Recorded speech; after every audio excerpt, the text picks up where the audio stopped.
Islom nimasi bilan tarqaldi? Sahoba, payg'ambar shularni odob, axloq, madaniyatini ko'rib turib, mushriklar dinga kirib ketdi.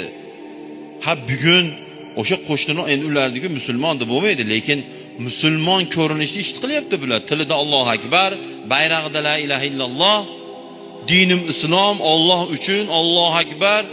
Shu gaplar bilan qilgan uchun dinni tushunmagan odam bularni iplosligini bilmaydi. Islom shunaqangi agressiv dinmi bu deydi.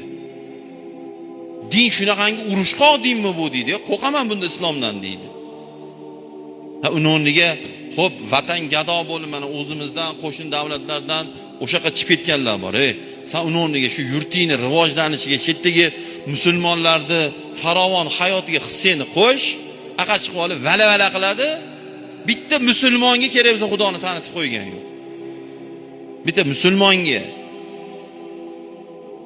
Ha mana internetda sen ota-onangni oldiga qayta xizmatingni qilmaysanmi deb SMS yozgan ekan. O'shani qo'yib qo'y, men nima senga o'xshab mushrikmidim men? Allohni tashab, payg'ambarni tashab, seni yurtingga boramanmi deyapti.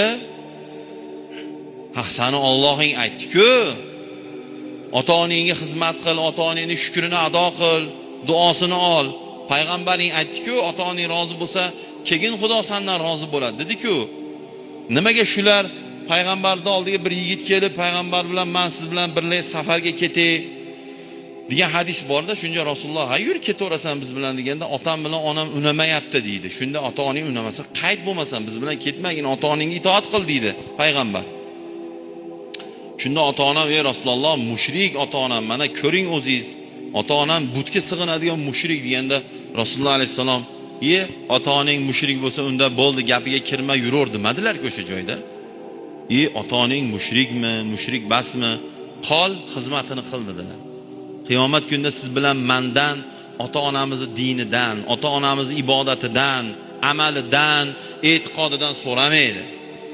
Ota-onangni rozi qilib xizmatini qilganmisan degan savol bo'ladi, bo'ldi, tamom. Onang ro'mol o'raganmi? Dading aroq ichmaganmi? Dading namoz o'qiganmi? So'ramaydi unda. Ota-onangni rozi qilganmisan degan savol bo'ladi.